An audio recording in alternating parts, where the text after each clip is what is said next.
વંથલીના નરેડીની સીમમાં ખેડૂત પર સિંહણનો હુમલો, અંતે પાંજરે પુરાઈ. થોડા દિવસ પહેલા માલધારી અને વનકર્મીને લોહી લુહાણ કર્યા હતા. લોકોમાં રાહતનો શ્વાસ.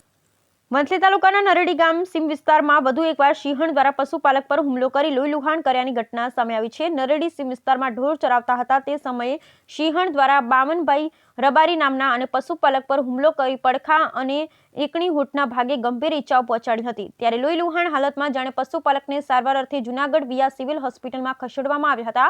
અત્રે ઉલ્લેખનીય છે કે થોડા દિવસો પૂર્વે જ બકરા ચરાવતા માલધારી અને વનકર્મી પર સિંહણો દ્વારા હુમલો કર્યાની ઘટના બની હતી. ત્યારે વધુ એકવાર સિંહણ દ્વારા ઢોર ચરાવતા પશુપાલક પર હુમલો કરી લોહી લુહાણ કરાતા પશુપાલકો અને ખેડૂતોમાં ફફડાટ ફેલાયો છે.